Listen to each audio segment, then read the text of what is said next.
आज के वीडियो का विषय है प्रॉब्लम सॉल्विंग। ये विषय इतना व्यापक है कि इस पे कोई एक फॉर्मूला देना तो संभव नहीं है, क्योंकि समस्याएं रोज आती हैं और प्रत्येक व्यक्ति के जीवन में आती हैं। इसलिए समस्याओं को हल करने में कुछ नीतियां हैं जो काम आ सकती हैं। कोशिश न छोड़ना भी प्रॉब्लम सॉल्विंग का एक मार्ग है। स्वामी रामतीर्थ डीएवी कॉलेज लाहौर में मैथ्स में एमएससी कर रहे थे। उन दिनों यूनिवर्सिटी परीक्षा में 13 प्रश्न पूछे जाते थे, जिनमें से किन्हीं 5 के जवाब देने होते थे, यानी कि अटेम्प्ट 95 लिखा होता था। स्वामी रामतीर्थ थे जो परीक्षा में पूछे गए सभी 13 प्रश्नों के जवाब देते और अध्यापक के लिए लिखते थे चेक 95। एक बार ऐसा हुआ कि स्वामी रामतीर्थ कोई सवाल हल नहीं कर पाए, लेकिन वह हार मानने वाले नहीं थे और सारी रात वो उस सवाल को हल करते रहे। सुबह होते होते वह सॉल्व हो गया। थॉमस एडिसन के बारे में तो आपने सुना ही होगा। उन्होंने बल्ब बनाने के लिए 1000 बार कोशिशें की, अंत में सफलता मिली कहाँ जाती। मोहम्मद गौरी 17 बार पृथ्वीराज चौहान से पराजित हुआ, लेकिन प्रत्येक बार कोशिश करता रहा, आखिर में वो सफल हुआ।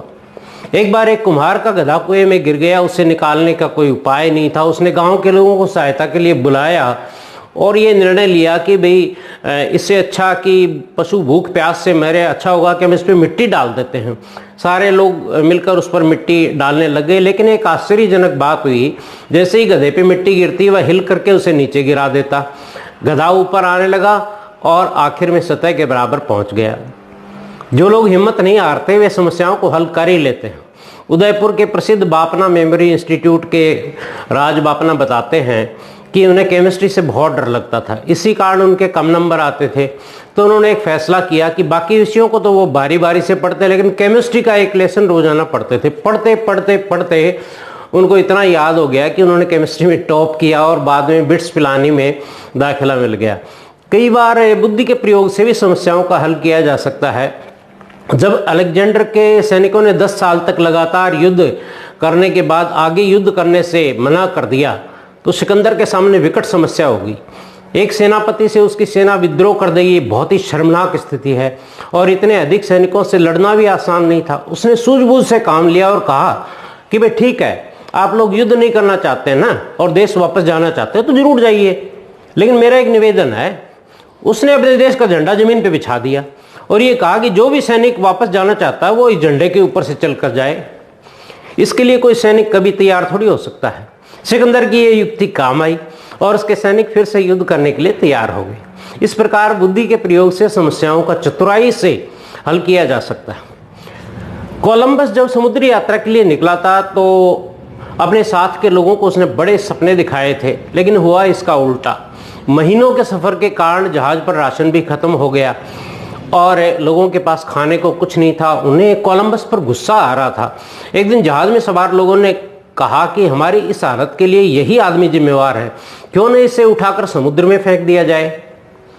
इस प्रकार के सामूहिक विरोध के आगे कोलंबस कर भी कुछ नहीं सकता था। इस समस्या को हल करने के लिए उसने धैर्य नहीं छोड़ा और तर्क शक्ति का प्रयोग किया। उसने अपने साथियों से कहा कि देखो, आप लोग संख्या में ज्यादा हो, चाहो तो मुझे समुद्र में फेंक सकते हो, लेकिन एक बात याद रखिए, यदि मैं मारा गया तो यह तय है कि आप लोग भी जिंदा नहीं बचेंगे, लेकिन मैं अगर बच गया तो हो सकता है 0.001 चांस हो कि आप लोगों को किनारे तक पहुंचा दूं। इसी उम्मीद में कोलंबस अमेरिका तक पहुंच गया और इतिहास का एक महत्वपूर्ण अध्याय इसलिए लिखा गया कि उसने हिम्मत नहीं छोड़ी। लोग हार नहीं मानते, प्रकृति भी उनकी सहायता करती है। किसी समस्या का हल करने के लिए मन का शांत होना बहुत जरूरी है। इसके लिए जरूरी है कि जब आप क्रोध में हो या भावनाएं हावी हों तो 24 घंटे के लिए निर्णय को टाल देना चाहिए। क्रोध और भावनाओं से समस्याओं का हल नहीं हो सकता, इससे समस्याएं पैदा होती हैं। वास्तव में देखा जाए तो समस्याओं का आना और उन्हें हल करते जाना ही जीवन है। यदि समस्या व्यक्तिगत है तो किसी के साथ शेयर करना सहायता कर सकता है। जैसे कौन बनेगा करोड़पति में लाइफ लाइन होती है, ऐसे ही हमारे मित्र, परिवार के लोग, टीचर और रिश्तेदार लाइफ लाइन हैं। इनमें से किसी विश्वास पात्र व्यक्ति के साथ समस्या को बांटकर उसका हल किया जा सकता है। यह भी सच है कि अधिकतर समस्याएं समय के साथ स्वतः ही हल हो जाती हैं।